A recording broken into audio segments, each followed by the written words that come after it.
श्री कृष्ण कन्हैया लाल की। आनंद कंदम प्रभुदेव चंद्रम व्रजेशरूपेण पुरापि जातं प्रवीश्य प्राप्तं प्रियप्राणनाथं परेशपूर्णं सततं नमामि। ब्रह्मा प्रिया जागरणाय जात सर्वस्वपाता भवसिन्धुत्राता विज्ञानदाता निजधर्मधाता दीनैकबन्धो शरणं प्रपद्ये दीनैकबन्धो शरणं प्रपद्ये। श्री कृष्ण कन्हैया लाल की, श्री सद्गुरु महाराज की जय, श्री प्राणनाथ प्यारे की, श्री पाँच नवतन पुरी धाम की, जगद्गुरु आचार्य श्री 108 कृष्णमणि जी महाराज की, समस्त सुंदर साथ की प्रणाम। धर्म प्राण सुंदर साथ जी, लालदास वितक का 22वां प्रकरण अभी चल रहा है। श्री प्राणनाथ जी महाराज दीप बंदर में अभी विराजमान हैं। दीप बंदर का वृत्तांत चल रहा है। दीप आप सभी को ख्याल हो, वैसे द्वीप को ही दीप कहा। द्वीप मतलब टापू। अभी यह गुजरात के अंदर ही आता है। यह केंद्र शासित राज्य है, वैसे गुजरात के अंदर ही है, लेकिन वो केंद्र शासित है। द्वीप बंदर, तो द्वीप बंदर को ही दीप बंदर कहा गया। तो द्वीप बोलते हैं टापू को। चारों ओर समुद्र हो, चारों ओर पानी से घिरा हो, और छोटी सी जगह जहाँ छोटी सी भूभाग जो पानी से ऊपर उठा हुआ हो, उसको द्वीप बोलते हैं। वैसे जामनगर भी प्रायद्वीप बोलते हैं जामनगर को। मतलब यह द्वीप तो नहीं है, प्रायद्वीप है। इसका मतलब होता है कि लगभग लगभग टापू जैसा ही। तो जामनगर में भी अधिकतर भूभाग समुद्र से सटी हुई जमीन है, सटा हुआ भूभाग है। लेकिन द्वीप बंदर है, ये पूर्ण रूप से टापू है, द्वीप है। तो वहाँ पर प्राणनाथ जी महाराज विक्रम संवत 1722 में वहाँ पहुँचे हैं। तो वहाँ पर वृत्तांत हो रहा है। तो यही प्रसंग चल रहा था। तो वहाँ के जो ईर्ष्यालु लोग हैं, तो प्राणनाथ जी महाराज से ईर्ष्या करने लग गए। उन्हें किसी भी तरह से बदनाम करने के लिए, उन्हें आरोप प्रत्यारोप करके, किसी भी तरह से उन्हें नीचा दिखा करके प्राणनाथ जी महाराज को द्वीप से बाहर खदेड़ने के लिए, भगाने के लिए भरसक लोग प्रयत्न करते हैं। तो कहीं भी परापूर्व काल से आज तक इसी का नाम संसार है। यहाँ अच्छे भी होंगे, बुरे भी होंगे, अच्छाई भी है, बुराई भी है, दुख भी है, सुख भी है, दिन भी है, रात भी है, फूल भी है, कांटे भी है, इसलिए ये संसार है। तो वहाँ भी काफ़ी लोग अच्छे मिले, तो उनमें से कतिपय ऐसे ईर्ष्यालु लोग भी वहाँ पर थे, तो जो प्राणनाथ जी को बदनाम करने के लिए, उन्हें कष्ट देने के लिए, कष्ट पहुँचाने के लिए प्रयत्न करते, वो प्रसंग यहाँ पर चल रहा है। तो ये प्रसंग 14 चौपाई तक हमने कल श्रवण की। तो 14 चौपाई में क्या कहा, वह सुनते ही पीछे फिरिया, एक कह के भया अलोप, फेर देखे तो उतना पावही होए कि गया गोप। यह चुगली का प्रसंग है। तो वहाँ की जो तथाकथित पंडित जन, देखिए पंडित शब्द है, बड़ा ही मार्मिक शब्द है और बहुत उत्कृष्ट शब्द है, लेकिन इस शब्द को लोगों ने ऐसा निम्न कक्षा का बना दिया कि अब लोग पंडित कहते ही मुंह सिकोड़ लेते हैं। क्योंकि यहाँ जो दृष्टांत दे रहे हैं वही तथाकथित पंडितों के लिए है। तथाकथित कथावाचक जो अपने आप को ज्ञानी कहते हैं, तथाकथित ज्ञानी, तथाकथित पंडित, ऐसे लोग एकत्रित होकर के एक चुगलखोर तैयार करते हैं, उसको फिरंगी के दरबार में भेजते हैं कि फरियाद करने के लिए, शिकायत करने के लिए। तो चुगलखोर दरबार में जाता है, तो उस समय एक अपरिचित दिव्य पुरुष वहाँ मिलते हैं, वे समझाते हैं उसको, देखो अपनी आँखों से देखी हुई घटना है, कभी कभी गलत होती है। हम जो सोचते हैं, जो देखते हैं, जो हमने अपने कानों से सुनी हुई बात भी गलत होती है, आँखों से देखी हुई घटना भी गलत साबित होती है। तो दूसरे की कही हुई बात पर हम विश्वास करके किसी को कष्ट देने के लिए शिकायत करें, ये अच्छी बात नहीं है। तो इस तरह से उन्होंने जब समझाया चुगलखोर को अच्छा लगा कि हाँ बात तो सही है। तो मैंने अपने कानों से उनके द्वारा कुछ गलत बात सुनी है, न मैंने अपनी आँखों से उन्हें देखा ही है। तो ऐसा कार्य मुझे नहीं करना चाहिए। अच्छा हुआ मेरे लिए आप यहाँ पर आए, मुझे ऐसा गलत कार्य करने से आपने बचाया करके वो वापस लौटा। तो यहाँ तक का प्रसंग हमने कल सुना था। तो जैसे ही ये पीछे मुड़ा, उसी समय वो व्यक्ति अंतर्ध्यान हो जाते हैं, अदृश्य हो जाते हैं। इसीलिए पहले ही कहा हुक्म के स्वरूप के द्वारा, मतलब वो परमात्मा का कोई विशेष शक्ति, परमात्मा की विशेष शक्ति यही हुक्म के स्वरूप है।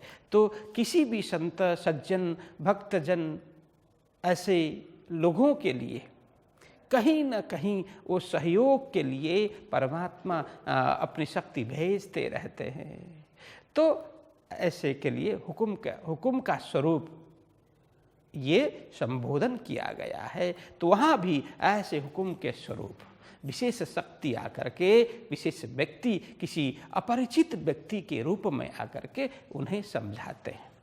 तो उन्हें चुगलखोर को तो समझाया, लेकिन सहयोग किसके लिए हुआ? सुंदर साथ के लिए और प्राणनाथ जी महाराज के लिए। यदि वो शिकायत कर देता तो फिरंगी तुरंत अमल कर देते।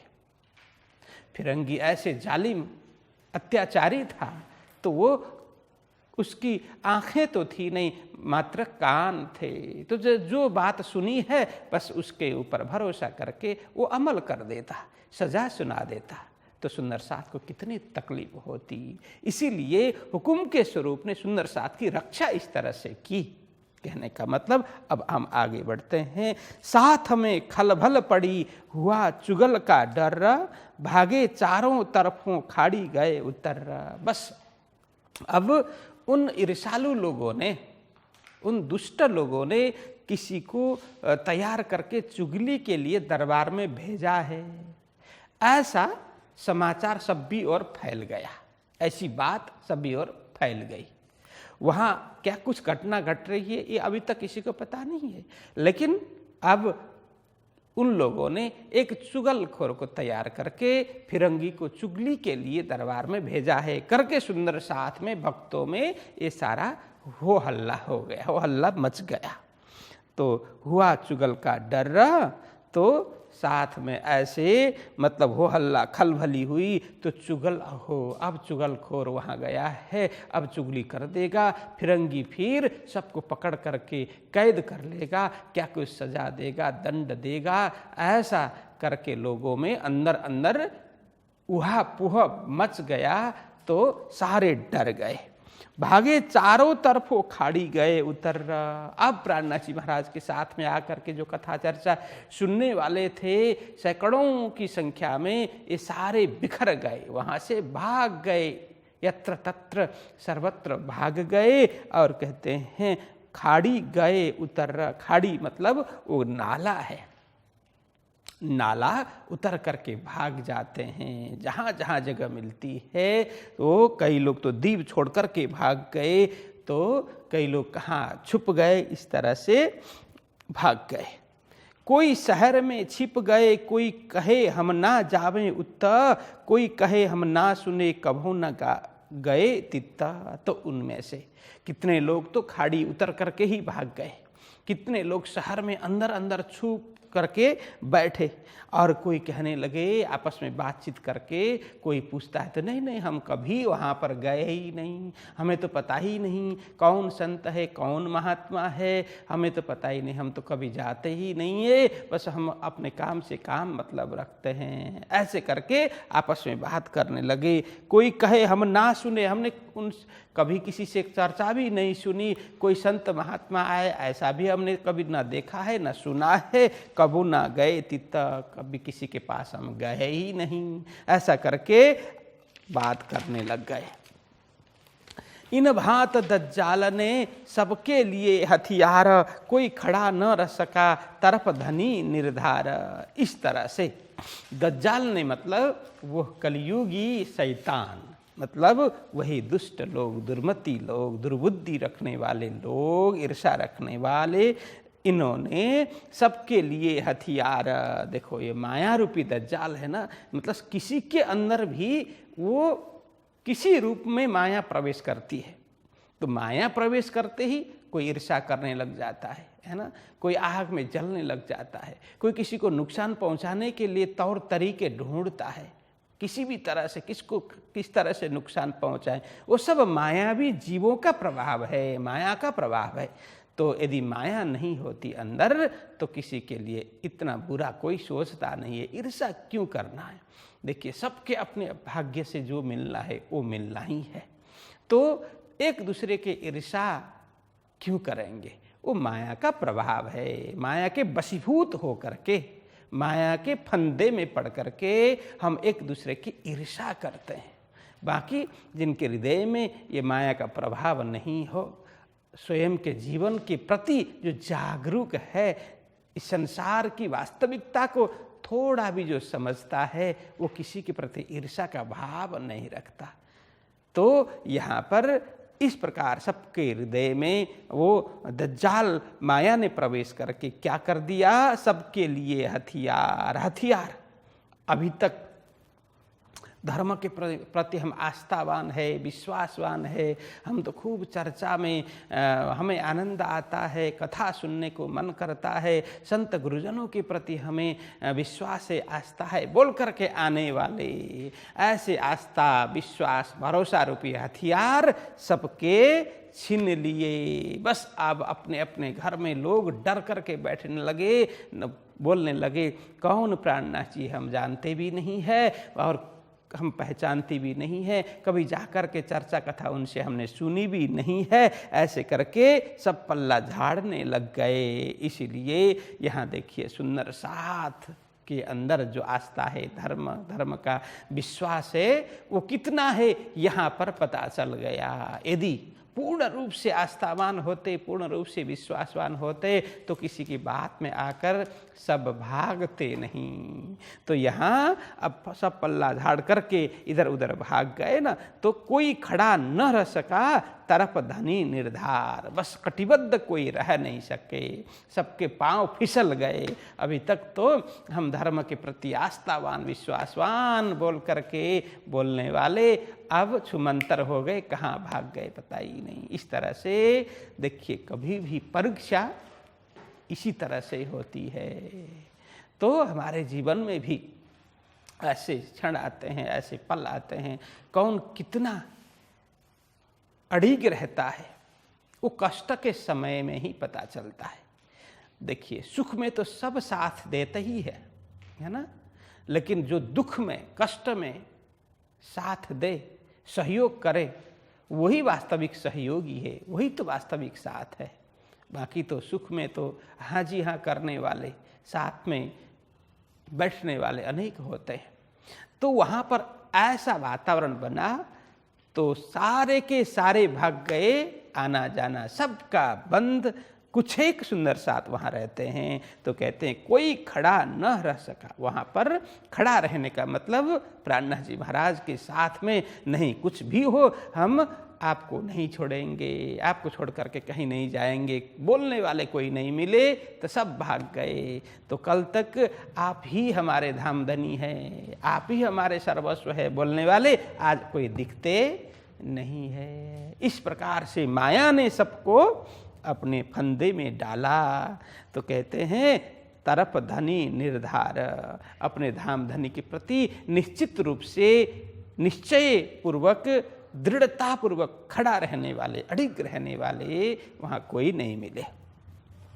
एक जयराम खड़ा रहा और इनके घर के लोग इन्हों आपो पा दिया रहे अपने जौक। देखिए, एक जयराम भाई, अब ये तो ब्रह्म मुनि है, बस वही रहे और जाए भी का, प्राणनाथ जी उनके घर में ही है ना, और सारे तो भाग गए लेकिन जयराम भाई खड़े रहे। तो एक जयराम खड़ा रहा और इनके घर के लोग, इनके परिवार के लोग हैं, वो प्राणनाथ जी महाराज के साथ में ही रहे। इन्हों आपो पा दिया, इन्होंने जयराम भाई एवं उनके परिवारों ने आपो पा मतलब अपने आप को समर्पित कर दिया, मतलब स्वयं को प्राणनाथ जी के चरणों में समर्पित कर दिया। अब जो है आप ही है, बस हमें अन्य किसी से कोई परवाह नहीं है, अन्य किसी से कोई लेना देना नहीं है। आप हैं, अब हमारे कर्णधार कहो, सद्गुरु कहो, अब आप ही है। उन्होंने इस तरह से अपने आप को समर्पित कर दिया, रहे अपने जौक मतलब आनंद में, बस मस्ती में वे रहे। कुछ भी हो, फिरंगी आए हमें पकड़ करके ले जाए, हमें कोई परवाह नहीं है। जौक मतलब आनंद, बस आनंद में मस्ती में ये लोग रहे। ये तो नजर दज्जाल की दिखाए अजमाए इन, खल भल पड़ी साथ में डगे इत सैयन। देखो, ये तो नजर दज्जाल की, अब इस तरह से लोगों में खलबल हो गई। दज्जाल की कुदृष्टि, नजर मतलब यहाँ दृष्टि है, लेकिन दज्जाल की, दुष्टों की कुदृष्टि सुंदर साथ के ऊपर, ऐसे सज्जन लोगों के ऊपर पड़ी। दिखाए अजमाए इन्ना, तो इस तरह से दज्जाल की कुदृष्टि के द्वारा उनको माध्यम बना करके श्री राज जी ने सबकी परीक्षा ली, एक माध्यम बनाया, एक निमित्त बनाया। बस वहाँ निमित्त दज्जाल हो गए। ऐसे दुष्ट दुर्मति लोग की दृष्टि कुदृष्टि हो गई, खराब दृष्टि सुंदर साथ के प्रति, प्राणनाथ जी महाराज के प्रति लगा दी, ताकि सुंदर साथ की वहाँ परीक्षा हो सके। कौन कितना दृढ़ निश्चयी है, कौन कितना अड़िग होकर के धर्म के प्रति, सदगुरु जी के प्रति, सुंदर साथ के प्रति समर्पित होता है। बस इस तरह से धामधनी ने सबकी परीक्षा ली। दिखाए अजमाए इन, अजमाए मतलब परीक्षा दिखा करके, इन मतलब इन सुंदर साथ की परीक्षा ली। किसकी? धर्म की परीक्षा ली, आस्था की परीक्षा ली, विश्वास की परीक्षा ली। तो इस तरह से कि कौन कितने पानी में है, तो इस तरह से धामधनी ने सबकी परीक्षा ली। खलबल पड़ी साथ में, इस तरह से चारों ओर हो हल्ला मच गया। तो डगे इत सय्यन, लेकिन वहाँ डिग गए सुंदर साथ परीक्षा में। कोई पास हो गए, जयराम भाई एवं उनके परिजन स्वजन ही पास हो गए, बाकी सभी फेल हो गए, बिल्कुल वो नापास हो गए, परीक्षा में फेल हो गए। डगे मतलब डिग गए, विचलित हो गए, फेल हो गए। वह तो सोर ऊपर का स्याह मुँह भय चुगल्ला, फिर साथ बैठा सब मिल के करने लगे नकल्ला। बस अब लालदास जी महाराज यहाँ बताते हैं सुंदर साथ जी, वह तो सोर ऊपर का, बस सोर मतलब कोलाहल, हो हल्ला, वो ऊपरा ऊपरी बाह्य हो हल्ला कोलाहल मचा हुआ था, लेकिन अब उसका कोई भी प्रभाव हुआ नहीं। वो किसका? वो चुगली की जो बात है ना, चुगली की बात, चुगलखोर तैयार भी इन लोगों ने किया था, वो सत्य बात है। और चुगलखोर दरबार तक भी पहुंचा था, यह भी सत्य बात है। ये सब ने ये बात सुनी थी, अरे चुगलखोर तैयार होकर के किसी को भेज रहे हैं, दरबार गया है, ऐसा भी सारे सुंदर साथ ने सुना, ये भी बात सत्य है। लेकिन उसके बाद किसी को ये बात पता नहीं है। ये हो हल्ला तो मच गया, शोर शराबा हो गया, कोलाहल मच गया, किंतु यहाँ कहते हैं ऊपरा ऊपरी की थी, तो इसका कोई प्रभाव हुआ नहीं। चुगलखोर वापस आ गया और फिरंगी तक ये बात पहुंची ही नहीं। तो इससे क्या हुआ? स्याह मुँह भय चुगल्ला, जो चुगली करने वाले, जिन्होंने चुगलखोर को तैयार किया था, ऐसे लोग जिन्होंने ये सारा आयोजन किया था, सारा प्लान जिनका था, बस ये आयोजन उनका उद्देश्य पूर्ण न होने पर क्या हुआ? स्याह मुँह भय चुगल्ला। स्याह मतलब काला, सबका मुंह काला हो गया, जिनका उद्देश्य पूरा न होने से मुंह काले हो गए। मतलब बोलते हैं ना कि ऐसी बात से तो उसका मुंह इतना काला हो गया, इतना पीला हो गया, बोलते हैं ना, काला पीला हो गया बोलते हैं ना। तो ये हो गया, स्याह मुंह हो गया, मतलब मुंह काला हो गया, मतलब उन्होंने जो सोचा था वो तो हुआ ही नहीं। इसलिए ये निराश होकर के, हताश होकर के मुंह लटका करके बैठ गए। ऐसे निंदक लोग, मतलब वो चुगल मतलब निंदक लोग, ईर्ष्यालु लोग, जिन्होंने चुगलखोर को भेजा था, कुछ परिणाम नहीं आया, इसीलिए सब स्याह मुँह करके बैठ गए। फिर साथ बैठा सब मिल के करने लगे नकल्ला। 2 दिन 4 दिन कुछ दिन बीत गए, कुछ भी प्रभाव इधर उधर नहीं है। तो सारे सुंदर साथ फिर से धीरे धीरे धीरे एकत्र होने लगे। तो एक दो करते करते फिर आकर के सभा में बैठने लगे। तो प्राणनाथ जी भी पूछते हैं, अरे भाई तुम कहाँ गए थे, इतने दिन दिखे नहीं। तो कहते हैं, अलग अलग बहाना बताते हैं, मेरा ये काम था, वो काम था, इसलिए मैं कहीं दूर गया था। ऐसे करके बहाना करके लोग फिर धीरे धीरे जुटने लग गए। फिर साथ बैठा सब मिल करके बैठे, करने लगे नकल।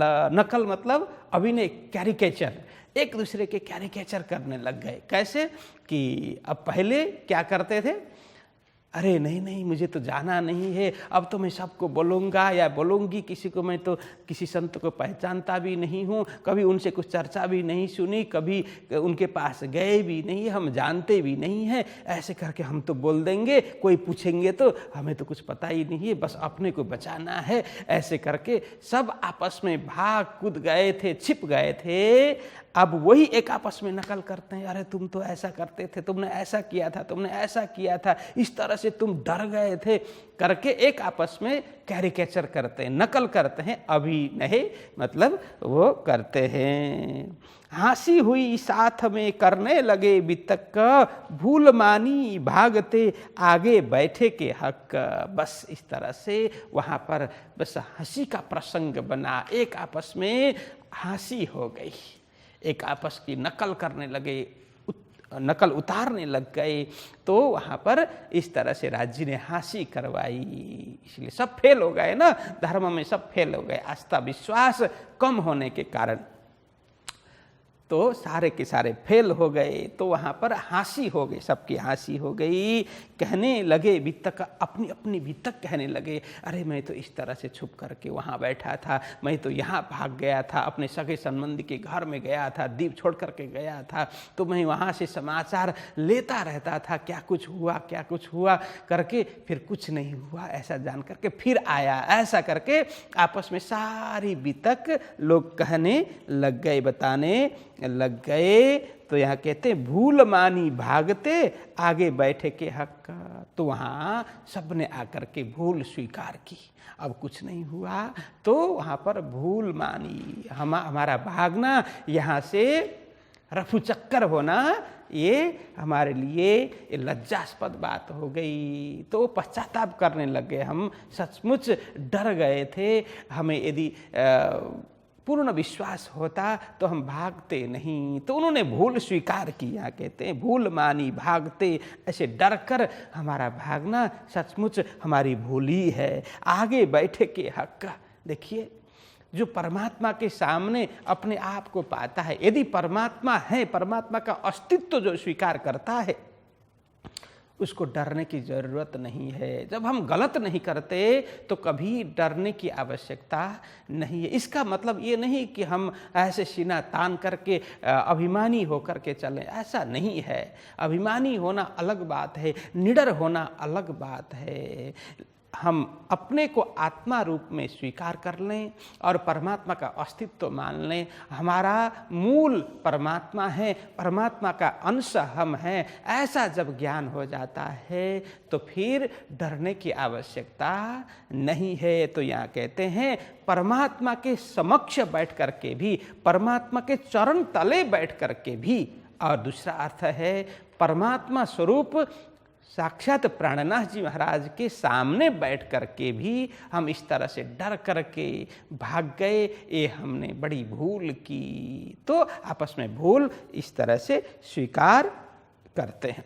तो यहाँ कहते हैं फिर श्री राजे लिया दिल में, क्यों यहाँ से पावे निक्षन्न, साथ जुदा जुदा काढ़ना, क्यों इकट्ठे होए सैयन्ना। बस ये घटना हो गई, ये घटना पूरी हो गई। अब प्राणनाथ जी महाराज सोचने लगे। यहाँ फिर श्री राजे लिया दिल में, मतलब यहाँ राज शब्द है श्री प्राणनाथ जी महाराज के लिए प्रयोग किया गया है। तो प्राणनाथ जी महाराज ने हृदय में विचार किया। क्या विचार किया? क्यों यहाँ से पावे निक्षन्न। अब मेरे लगभग 2 साल हो गए, 22 में गए थे, 24 हो गया है, लगभग 2 साल यहाँ हो गए। सुंदर साथ भी बहुत संख्या में जागृत हो गए। अब यहाँ जितना कार्य करना था, अब धामधनी की इच्छा से कार्य हो चुका है। अब यहाँ से मुझे बाहर निकलना चाहिए, बाहर जाना चाहिए, लेकिन किस तरह से जाएं, ऐसा प्राणनाथ जी महाराज सोचने लग गए। क्यों यहाँ से पावे निक्षण, किस तरह से यहाँ से मुझे निकलना होगा, मेरा निकलना किस तरह से बनेगा, ये उपाय सोचने लग गए। उन्होंने विचार किया अब मुझे निकलना चाहिए। तो जयराम भाई को कई बार कहा कि जयराम भाई अब मुझे विदा दो, मुझे चलना चाहिए, अन्यत्र जाकर के भी सुंदर साथ की जागरनी करनी है। लेकिन जयराम भाई का अनुराग इतना अधिक था प्राणनाथ जी महाराज के चरणों में। जैसे जैसे प्राणनाथ जी महाराज वहाँ से निकलने की बात करते थे, जयराम भाई रोने लग जाते थे कि आप यहाँ छोड़ कर के जाएंगे तो हम बिल्कुल अनाथ हो जाएंगे। आपने हमारे जीवन को ऐसे संवारा है, इस भवसागर से पार उतारा है, तो हमें छोड़ कर के आप कहाँ जाएंगे। आप सदा सानिध्य में रहेंगे तो हमें लगेगा कि साक्षात धामधनी हमारे साथ में है। तो रोने लग जाते। तो प्राणनाथ जी महाराज अंदर अंदर विचार करते, धामधनी कुछ तो करें, कोई मार्ग हमें दें ताकि हम यहाँ से निकल सकें। ऐसे वे उपाय के लिए कुछ सोचते विचार कर रहे थे। साथ जुदा जुदा काढ़ना, जुदा जुदा मतलब अलग अलग, यहाँ अलग अलग स्थानों में जाकर के सुंदर साथ को जगाने का भाव है। तो विभिन्न स्थानों में, एक स्थान में रह करके नहीं। तो सद्गुरु जी ने यही कहा था कि हे महाराज, मेरा तो नौतनपुरी धाम से निकलना कभी बना नहीं, यही धामधनी की आज्ञा थी। धामधनी की आज्ञा से ही ये सारा कार्य हुआ। धामधनी की आज्ञा थी कि नौतनपुरी धाम में ही बैठ करके आप जागरणी करो। लेकिन अब आपको हम आज्ञा करते हैं क्या, अलग अलग स्थानों में परिभ्रमण करते हुए, घूमते हुए फिरते हुए सुंदर साथ को जगाना है, इस ब्रह्म ज्ञान को फैलाना है। ये सदगुरु जी की आज्ञा है। तो प्राणनाथ जी महाराज यही सोचते हैं, दीप में इतना समय हो गया, यहाँ से मुझे बाहर निकलना होगा। अलग अलग स्थानों में सुंदर साथ की आत्मा है, ब्रह्मधाम की आत्मा है, तो उन सबको जगाना है। तो किस तरह से होगा, क्यों इकट्ठे होए सय्यन, मैं यहीं रहूँगा तो सुंदर साथ किस तरह से एकत्रित होंगे। इसलिए किस तरह से मुझे यहाँ से निकलना होगा, किस तरह से ब्रह्मधाम की जो ब्रह्म वासना है, जो माया में आकर के भूल गई है, अपने आप को भूल गई है, उनको किस तरह से जागृत करना है, किस तरह से एकत्रित करना है, किस तरह से संगठित करना है करके वो अंदर अंदर विचार कर रहे थे। तो उसी में एक घटना वहाँ पर घट जाती है। क्या, तो समझते हैं, इन उपाय के वास्ते आए दीव मारी आरबन, आई श्री बाईजी बंद में, तब चले छुड़ावने तिन्ना। बस प्राणनाथ जी महाराज इस तरह से सोच विचार कर रहे थे, किस तरह से उपाय दे, धामधनी को प्रार्थना कर रहे थे। तो वहाँ एक प्रसंग बना। क्या हुआ, इन उपाय के वास्ते, किन उपाय के वास्ते। देखिए, इसीलिए कहा कोई भी कार्य होता है तो उसका कारण जरूर होता है। बिना कारण कारज न होई। कुछ भी कार्य होता है उसके पीछे कारण अवश्य होता है। बिना कारण कोई कार्य बनता ही नहीं है। तो यहाँ भी अब यह जो कारण उपस्थित हो रहा है, ये किस लिए, यहाँ कहते हैं इन उपाय के वास्ते। तो प्राणनाथ जी उपाय ढूंढ रहे थे ना कि किस तरह से निकलना होगा। तो राज्य ने एक प्रसंग वहां पर उपस्थित करा दिया। क्या हुआ, आए दीव मारी आरबन। बस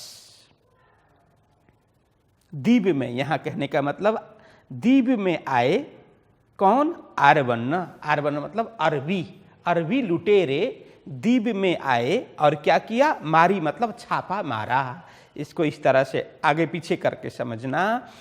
आए दीव मतलब दीव में आए कौन, आरबन, अरबी लुटेरे, अरबी डाकू लुटेरे वगैरह आकर के दीप में आकर के क्या किया, मारी मतलब छापा मारा।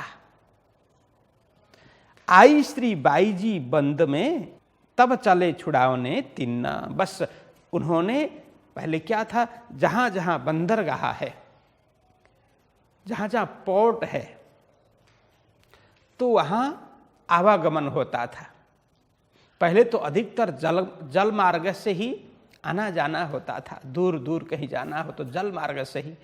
अब स्थल मार्ग अभी की तरह डेवलप नहीं था, इसीलिए या तो घुड़सवारी करके घोड़े में जाया जाता था, या ऊंट में जाया जाता था, या बैलगाड़ा वगैरह में जाते थे, या तो पैदल ही जाते थे।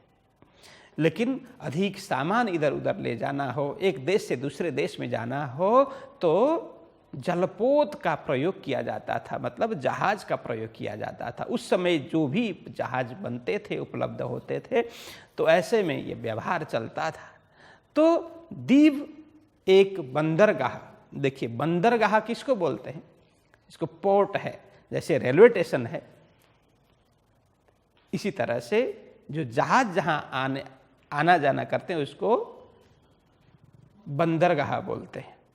जैसे हवाई अड्डा, उसको एयरपोर्ट बोलते हैं।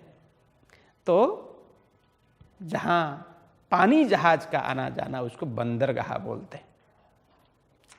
तो गुजरात में भी कई जगह ऐसे बंदरगाह है, इसलिए वो द्वीप भी बंदरगाह है। तो वहां पर ये अरब सागर है। ये सारा जामनगर में जो लगा हुआ ये भी अरब सागर है। द्वीप का भी जो अरब सागर है, अरब की खाड़ी, तो वहाँ से आगे सब अरबियन कंट्री, अरब कंट्री वहाँ से होते हैं। जैसे पहले भी आया था, अरब में अनेक देश हैं, एक दो नहीं अनेक देश हैं, ठीक। तो वहाँ से आना जाना सरल होता था। तो इसलिए जो अरब के डाकू, अरब के लुटेरे, अरबी लुटेरे वहाँ दीप आए उस समय, ऐसी कुप्रथा तब थी। तो क्या करते थे कि दूसरे देश से आकर के बंदरगाह में धावा बोलते थे, और बंदरगाह में वहाँ पर जो समुद्र किनार में जो महिला वर्ग है, बालक वगैरह हैं, और उसमें पुरुष भी होते थे कई लोग, तो नहाने धोने के लिए अथवा तो घूम फिर करने के लिए कोई जाते तो उनको सारे के पकड़ करके फिर जहाज में भर लेते और अपने देश में ले जाते थे, और उनको सूचना दे देते थे उस देश में, उस स्थान में कि तुम्हारे लोग हमारे पास में, हमारे कब्जे में हैं, यदि तुम्हें चाहिए तो इतना पैसा हमें दे दो, फिर हम उनको मुक्त करेंगे। इस तरह से यह पाप करते थे।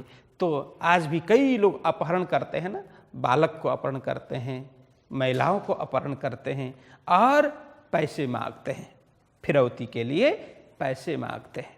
तो यहाँ इस तरह से अपहरण किया, इन्होंने अरबी लुटेरों ने वहाँ छापा मार करके अपहरण किया। उस अपहरण में, उस बंधन में तो कौन, बाईजी महारानी भी पकड़ी गई। तो बाईजी महारानी एवं अन्य सुंदर साथ और कई लोग समुद्र किनार में हो सकता है गए थे, तो उस समय बाईजी महारानी को भी वहाँ उन्होंने पकड़ा और अनेक लोगों को पकड़ करके जहाज में डाल करके अपने देश ले गए। उन्होंने सूचना भेज दी, तब वहाँ पता चला, प्राणनाथ जी महाराज को सबको पता चला। इस तरह से अरबी लुटेरे आकर के इन लोगों को पकड़ करके ले गए हैं, ऐसा समाचार मिला। तब चले छुड़ावने तिन्ना।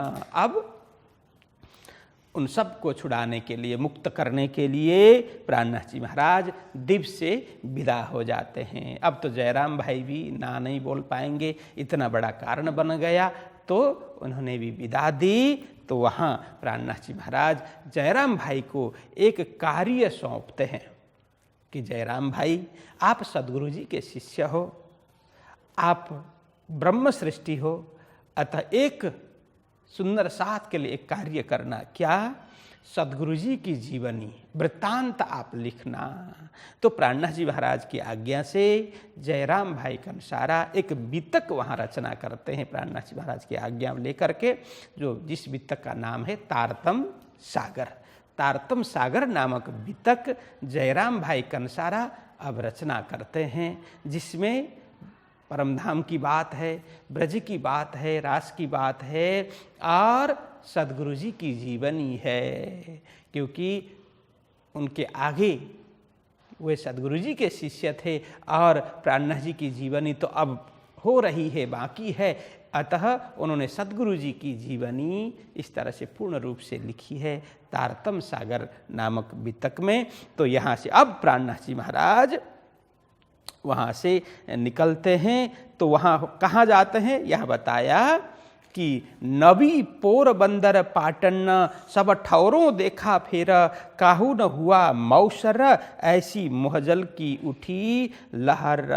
तो कहते हैं अब प्राणनाथ जी महाराज दीप से निकल करके कहाँ गए ये पता ही नहीं है, लोगों ने ये बताया नहीं है कि यहाँ रखा है करके। हाँ, अपहरण हुआ ये पता चला, लेकिन किस जगह में पहुँचाया, कहाँ पर है, पता नहीं है। इसीलिए प्राणनाथ जी महाराज जहाँ जहाँ बंदरगाह है, समुद्र किनार में आने वाले नगर नगर में, बंदरगाह में उतरते हुए वहाँ ढूंढने के लिए अब प्रयत्न करते हैं। तो दीप से निकल करके नबी बंदर पहुँचते हैं, नबी बंदर से पोरबंदर पहुँचते हैं, पोरबंदर से पाटन पहुँचते हैं। सब जगह देखा, फिर घूम घूम करके वहाँ पूछ पूछ करके प्राणनाथ जी महाराज तपास कर रहे हैं अपने लोगों का, विशेष करके बाईजी महारानी एवं उनके साथ में जो बंधक बने हुए सुंदर साथ को छुड़ाने के लिए। इस तरह से अलग अलग स्थानों में जा जा करके प्राणनाथ जी मेहनत कर रहे हैं। तो काहू न हुआ मौसर, देखिए ये मौसर का अर्थ है, तो ये अरबी शब्द है, इसका मूल शब्द तो मुयस्सर होता है, मुयस्सर। तो मुयस्सर से ही ये मौसर हो गया, अब भ्रंश हो करके मौसर होता है, तो इसका अर्थ होता है सरलता से प्राप्त होना, सरलता से प्राप्त होना, ये अर्थ है मौसर, मतलब सरलता से उपलब्ध होना, प्राप्त होना। तो यहाँ क्या कह रहे हैं, काहू न हुआ मौसर। अब प्राणनाथ जी महाराज को लगा था, क्या लगा था कि यहाँ नजीक ही कहीं ले गए होंगे, हम जल्दी ही उनको छुड़ा लेंगे, ऐसा भाव था। लेकिन इस तरह से नहीं हुआ, सरलता से प्राप्त नहीं हुए ये लोग कोई भी, इसलिए कहा काहू न हुआ मौसर। तो प्राप्त, सरलता से कोई भी प्राप्त नहीं हुए, जो ये कार्य सिद्ध नहीं हुआ सरलता से, तो उनको बंधन से छुड़ाने का कार्य इतना सरल नहीं था, कहने का मतलब। तो ऐसी मोहजल की उठी लहर, माया का वो तरंग इस तरह से उठा, तो उस तरंग में सभी बह गए, इसीलिए एक कठिन घड़ी आ गई। तो ऐसे दुष्ट दज्जालों के अंदर माया प्रवेश हो गई, मतलब लोगों के अंदर माया प्रवेश होकर के ये दुर्बुद्धि हो गई, इसलिए इन्होंने कष्ट कठिनाई दी और प्राणनाथ जी महाराज ढूंढते हुए चले गए। सरल नहीं हुआ उन्हें प्राप्त करना, सरलता से उपलब्ध नहीं हुए ये लोग, कहने का मतलब यह है। और साथ में खलबल पड़ी, दज्जालें किया जोर, ठौर ठौर फितने उठे, करने लगे शोर। यहाँ कहते हैं सारे सुंदर साथ में शोर शराबा हल्ला मच गया। अरे इस तरह से अपहरित हो गए सुंदर साथ, उसमें विशेष करके बाईजू महारानी भी अपहरण में पड़ गई। बाईजू महारानी को भी उन्होंने कैद में अपने फंदे में डाला। दज्जालें किया जोर, इस तरह से दुष्ट लोगों ने, दुष्ट उन अरबी लुटेरों ने अपनी ताकत दिखाई, जोर किया मतलब अपना प्रभाव दिखाया, ताकत दिखाया। तो यहाँ कहते हैं ठौर ठौर फितने उठे, देखिए चारों ओर। अब ठौर ठौर फितने मतलब उपद्रव, उपद्रव को फितना बोलते हैं। तो अभी के हिसाब से, अब उपद्रव भी कई लोग नहीं समझेंगे, तो दंगा, अभी के भाषा में बोले तो दंगा, चारों तरफ दंगा फैलने लगा। अब यहाँ अभी जैसे राजनीतिक कुछ भी गतिविधि होती है तो राजनीतिक लोग तो दंगा करते हैं ना, तो एक दूसरे को नीचा दिखाने के लिए वहाँ पर नारा जुलूस करना, दंगा करना, सारा करते हैं।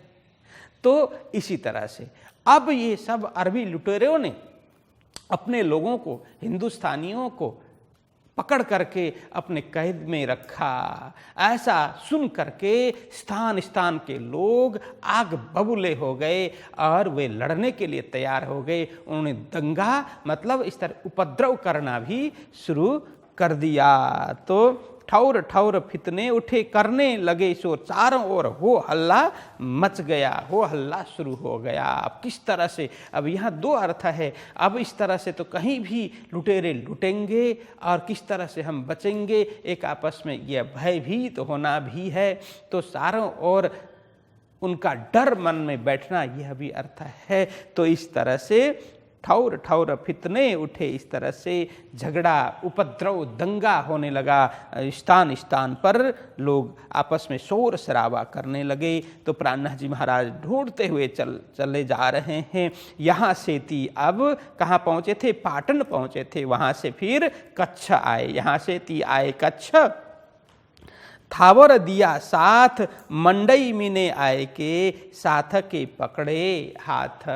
अब प्राणनाथ जी महाराज कच्छ पहुँचते हैं। यहाँ से सेती आए कच्छ, कच्छ पहुँचते हैं।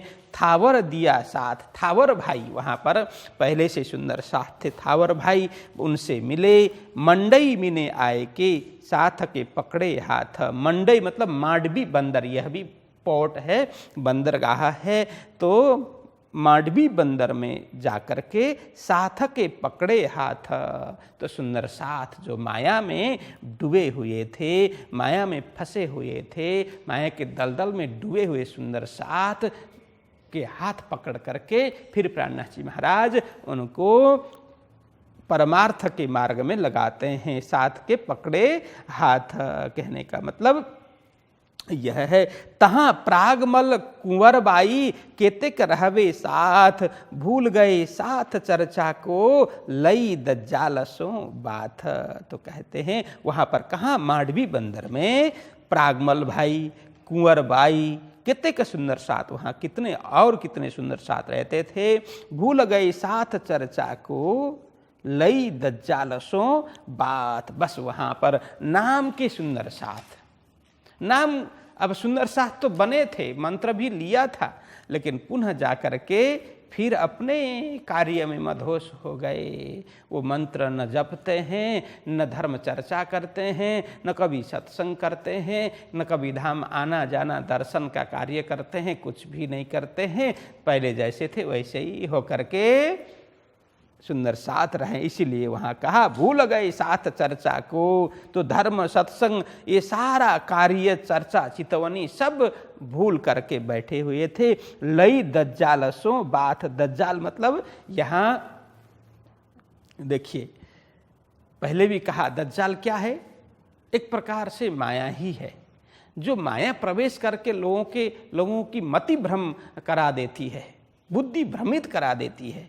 तो ऐसे दज्जालसो बात लेना मतलब वही दज्जाल कौन है, वो शत्रु, काम क्रोध लोभ मोह मद मत्सर, ये 6 शत्रु जिसको षड रिपु कहा। रिपु मतलब शत्रु, 6 शत्रु क्या क्या है, काम क्रोध लोभ मोह मद एवं मत्सर, ये षड रिपु को अपने हृदय में जगह दे करके बस उनसे ही आलिंगन करके, यहाँ बात मतलब क्या है, आलिंगन करना, उनसे चिपके रहना। इस तरह से माया में लोग चिपके रहे, काम के वशीभूत हो रहे, मतलब काम के वशीभूत होकर के, क्रोध के वशीभूत होकर के, लोभ के वशीभूत होकर के, लोभ मोह मद मत्सर के वशीभूत होकर के, सुंदर साध भी उसी में चिपक करके उन्हें आलिंगन करके अंकमाल करके रहे हैं, मतलब उनके प्रभाव से दूर नहीं हुए, उनको पकड़ करके ही बैठे। और कहते हैं कि हमें तो माया छोड़ती नहीं है। तो कहते हैं कि हमें माया छोड़ती नहीं, ऐसा नहीं है, हम ही माया को नहीं छोड़ते, हम ही छोड़ना नहीं चाहते। माया तो कब लात मार दे पता ही नहीं, माया को क्या पड़ी है हमसे, लेकिन हम ही माया को छोड़ते नहीं है। इसलिए कहा माया से अंकमाल तो हम कर रहे हैं, चिपक करके तो हम बैठे हैं। तो इस तरह से माया में गर्क होकर के सारे बैठे हैं। तो कहते हैं तहाँ खंडनी करके फिर जीवते किए तिनको, ऐसा हाल तुम्हारा क्यों हुआ रह के माया मोह। तो इस तरह से यहाँ कहते हैं वहाँ पर खंडनी मतलब भर्त्सना करना। देखिए निंदा करना बात अलग है, खंडनी करना बात अलग है। खंडनी भी मित्र सच्चा वही है जो सामने उसके अवगुण बता दे और पीछे उसकी प्रशंसा करें। पीछे मतलब अनुपस्थिति में, उस व्यक्ति की अनुपस्थिति में दूसरों से उसकी अच्छाई करें, उसके गुण गाएं, और मित्र की उपस्थिति में उसकी बुराई की बात कर दें, वो सच्चा मित्र होता है। लेकिन आज हम सभी क्या करते हैं, उपस्थिति में तो खूब गुणगान गा देते हैं, अरे आप जैसे, आप तो हमारे इतने अच्छे, आपके द्वारा ऐसे ऐसे कार्य हो रहे हैं, आपके समान तो कोई है ही नहीं, अरे आप तो आप हैं, ऐसे खूब प्रशंसा करते हैं। लेकिन जैसे ही उसके पीछे हो गए, उसकी अनुपस्थिति में, अरे ये आदमी तो ऐसा आदमी है, वैसा आदमी है, सारा फिर अवगुण गाने लग जाते हैं। ये हम सभी का स्वभाव ऐसा बन गया, ये सही बात नहीं है। तो यहाँ कहते हैं मित्र वही सच्चा है कि मित्र के सामने जो उसके अवगुण है, उसकी कमी बता दे कि आप में इतने तो अच्छाई है, लेकिन यह भी आपके अंदर बुराई है, बस इसको आप हटा दें, इस बुराई को कम करें तो फिर बहुत अच्छा होगा। वो सामने बोलेगा मित्र, लेकिन बनावटी मित्र क्या बोलेगा? सामने तो नहीं नहीं, आप तो सर्वगुण संपन्न है, आप में कोई बुरा नहीं है, अच्छा ही बोलेगा, लेकिन उसकी अनुपस्थिति में उसके पीठ पीछे फिर निंदा करना शुरू कर देगा। ये निंदा है, ये बात अच्छी नहीं है। और खंडनी करना शुरू कर देगा। पहले प्रशंसा करेगा उपस्थिति में, सामने अनुपस्थिति में खंडनी करेगा। लेकिन यहाँ खंडनी का मतलब अलग है। प्राणनाथ जी महाराज जहाँ जाते हैं खंडनी करते हैं। खंडनी मतलब क्या है? जो सच्ची बात है, जो हकीकत है, यथार्थ है। क्या बोल रहे हैं? अरे आप लोग सदगुरु जी के शिष्य हो, ऐसे सदगुरु जी जो समर्थ सदगुरु जी हैं, उनके शिष्य होकर के माया में इस तरह से गर्क होना, माया में पड़े रहना, इस तरह से माया के दलदल में फंसे रहना आप लोगों को शोभा नहीं देता। ये आपका कर्तव्य नहीं है, आपका धर्म नहीं है। तो इस तरह से सामने बोलना यही खंडनी है। इसको निंदा नहीं बोलते, इसको खंडन, भर्त्सना करना। तुम गलत कर रहे हो और सही कर रहे हैं तो उनको सही भी कहते हैं प्राणनाथ जी महाराज, तुम बहुत अच्छा कर रहे हो। ऐसा ही कार्य करना चाहिए, क्योंकि योग्य गुरु हो, समर्थ सद्गुरु हो, उनके शिष्य को भी ऐसा ही सुंदर कार्य करना चाहिए। खूब प्रोत्साहित करते हैं। तो यहाँ कहते तहाँ खंडनी करके फिर जीवते किए तिनको। जीवते किया मतलब जागृत किया। अब यह मरे थोड़ी थे, लेकिन शास्त्र में कहा, देखिए जब तक हम इस शरीर और आत्मा को अलग करके नहीं देखते, हम ये शरीर ही है ऐसा मान बैठते हैं, तब तक शास्त्र में कहा है ये मृत तुल्य है, ये मुर्दा ही है, ये मरा हुआ ही है, ऐसा माना है। वो मात्र ये श्वास लेना देना तो वो धोंकनी भी करती है। धोंकनी किसको बोलते हैं? जो लोहार लोहे को गर्म करने के लिए वो मशीन घुमाता है, उसमें से हवा निकलती है। वो जैसे हम वो आग जलाने के लिए फूंक मारते हैं ना, तो धोंकनी है, वो खूब जोर से वहाँ से हवा निकलती है, तो आग दीप्त प्रदीप्त प्रज्वलित हो जाता है। तो वो धोंकनी में थोड़ी प्राण है, प्राण नहीं है। तो सांस लेना देना तो धोंकनी भी करता है ना भाई, लेकिन उसको स्वयं की पता नहीं है। हम आत्मा है, हमारे मालिक परमात्मा है, हम यहाँ खेल देखने के लिए आए हैं, हमारा शाश्वत घर परम धाम है, ऐसा उसको कुछ पता नहीं है। तो हमें भी यदि पता नहीं हो तो हम भी मृत तुल्य हो गए, मरे समान हो गए, मुर्दे के समान हो गए। ऐसा इसीलिए कहा यहाँ कि फिर जीवते किए तिनको। जो मृत तुल्य थे, मात्र प्राण चल रहा था, लेकिन कोई भी होश नहीं है। होश का मतलब क्या है? अभी तो हम सब होश में ही है ऐसा बोलेंगे? नहीं, विश्व में अधिकतर व्यक्ति बेहोशी में ही जीते हैं। हम भी वही बेहोशी में ही जी रहे हैं। तो बेहोशी को ही मृत कहा, मृत्यु कहा। इसीलिए तो कहा कि असतोमा सद्गमया, असत्य से सत्य की ओर जाओ, तमसोमा ज्योतिर्गमया। वैसे तो ये प्रार्थना है, अपने एक शिष्य गुरु को प्रार्थना करता है, एक भक्त भगवान को प्रार्थना करता है, हमें ये शक्ति दें असत्य से सत्य की ओर जाने का हम साहस कर सकें, और तमसोमा ज्योतिर्गमया, अंधकार से ज्योति की ओर हम जा पाएं, ऐसी शक्ति दो। और मृत्युर्मा अमृतम गमया, मृत्यु से अमरत्व की ओर जा सके। तो ये मात्र शरीर, मैं शरीर हूँ, बस खाना न खाना खाया और बोलना न बोलना बोला, जो कार्य करना न करना वो सब कोई भेद नहीं है, सब किया है, सब खाया है, सब पिया है, सब बोला है। तो ऐसे को शास्त्र ने मृत कहा, मुर्दा कहा। तो यहाँ वही कहते हैं, जब धर्म का ज्ञान नहीं हो, आत्मा का ज्ञान नहीं हो, अध्यात्म का कोई भाव नहीं हो, परम अस्तित्व परमात्मा के प्रति कोई भी रुझान न हो, कोई दृष्टि नहीं हो, रुचि नहीं हो, तो उसको मरा हुआ माना है। तो इसीलिए प्राणनाथ जी यहाँ सबको जागृत करते हुए चल रहे हैं। फिर जीवते किए तिनको, जो मृत तुल्य पड़े हुए थे उनको जीवित करते हुए, मतलब जागृत करते हुए।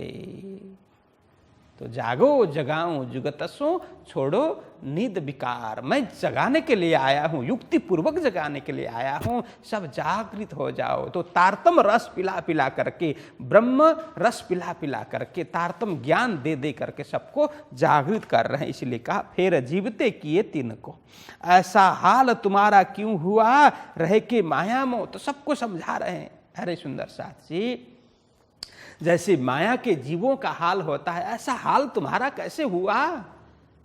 देखिए, नाली में रहने वाले जो जीव है उनका अलग स्वभाव होगा, उनकी रहनी करनी अलग होगी।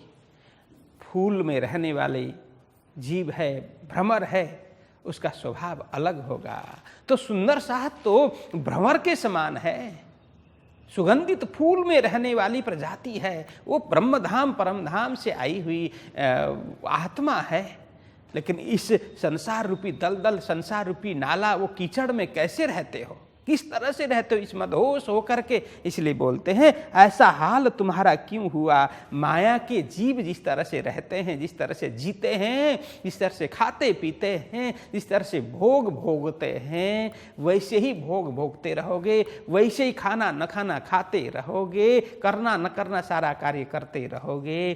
तो आप में और माया के जीव में क्या फर्क होगा, ऐसा पूछ रहे हैं। तो मक्खी है माया का जीव, मधुमक्खी है वो माया का नहीं है। ये दृष्टांत के लिए मैं बोल रहा हूं। जो मक्खी है जितना भी करो गंदगी में जाकर के बैठेगी, है ना, कीचड़ में जाकर के, गंदगी में जाकर के, घाव में जाकर के, पीप जहां पर है, सड़ा हुआ जहां पर है, वहां जाकर के मक्खी बैठेगी। लेकिन मधुमक्खी है वो फूल में जाकर के बैठेगी, जहां सुगंधित है वहां जाकर के बैठेगी। तो हम मधुमक्खी है या मक्खी, हम स्वयं को देखें, विचार करें। तो प्राणनाथ जी महाराज बोलते हैं कि भाई तुम लोग मक्खी की तरह कैसे जीवन जी रहे हो, जबकि तुम हो मधुमक्खी। सुंदर सुंदर रसों का आस्वादन करने वाले, फलों का आस्वादन करने वाले, सुगंधित फूल से रस चूसने वाले तुम मधुमक्खी हो, लेकिन मक्खी की तरह जीवन जी रहे हो, ये योग्य नहीं है। इसलिए कहते हैं हाल, ऐसा हाल तुम्हारा क्यों हुआ, किस तरह से तुम्हारा ऐसा हाल हुआ रहे के माया में, माया के दलदल में, माया के फंदे में पड़ करके ऐसा हाल तुम्हारा कैसे हुआ।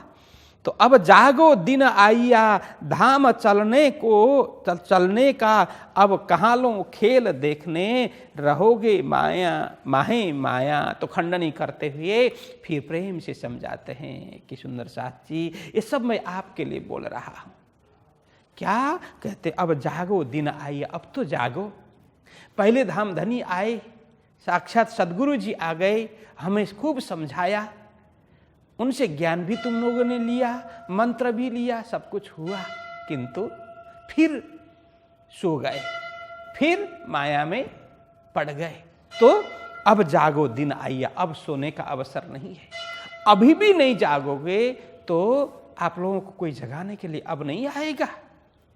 सदगुरु जी की आज्ञा से ही उन्होंने मुझे प्रेरित किया, धामधनी ने प्रेरित किया, तो मैं आया हूं जागृत कराने के लिए, जगाने के लिए, उठाने के लिए।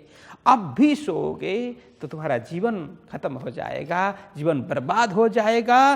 तो करते करते यहाँ से शरीर कब छूटेगा, कब छोड़ने का समय आएगा, लेकिन जागृत नहीं हो पाओगे। इसलिए मैं सबसे अनुरोध करता हूँ, अब जागो, जागने का दिन आया, अब सोने का दिन आया नहीं, सोने का अवसर अब गया, अब दिन जागने का है। अब हमें धाम भी चलना चाहिए, क्योंकि हम यहाँ खेल देखने के लिए आए हैं, खेल खेलने के लिए नहीं आए, देखने के लिए आए हैं कुछ देर के लिए। बस अब कुछ ही समय में हमें जागृत होना है। अब कहाँ लो खेल देखने। देखो भाई, हम खेल देखने तो आए, लेकिन कब तक देखते रहोगे। देखने का भी एक नियत समय होता है। जैसे फिल्म देखने के लिए हम थिएटर में जाते हैं, हॉल में जाते हैं, तो कितने घंटे की फिल्म होती है? 2-2.5 घंटे, 3 घंटे, है ना। तो कम से कम 2.5 घंटे की फिल्म होगी, और उसके बाद भी मैं फिल्म देखता ही रहूंगा करके वहीं पड़ा रहे तो वो तो मूर्खता है। बस समय हो गया, बस पूरा हो गया, वहाँ से उठ जाना चाहिए। तो प्राणनाथ जी बोलते हैं खेल देखने के लिए हम आए हैं, बस देख लिया, एक बार देख लिया, कब तक देखते रहोगे, कब तक देखना है, अब जागो, अब जागने का समय है, रहोगे मायामय, कब तक इस माया में रहना है। देखो मैं जगाने के लिए आया हूँ, अब जागृत हो जाओ। तो इस तरह से प्राणनाथ जी महाराज समझाते हैं। अब तो आज यहीं रखते हैं, तो कल आगे का प्रसंग हम श्रवण। बोलो कृष्ण कन्हैया लाल की। अब जागो दिन आया,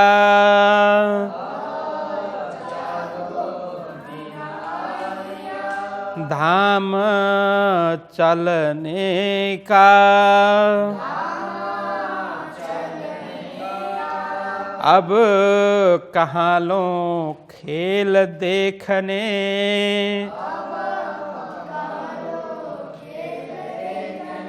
रहोगे माहे माया,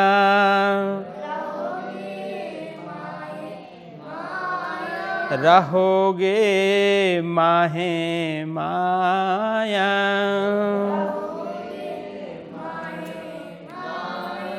बोलिए कृष्ण कन्हैया लाल की, श्री सद्गुरु महाराज की, श्री प्राणनाथ प्यारे की प्रणाम।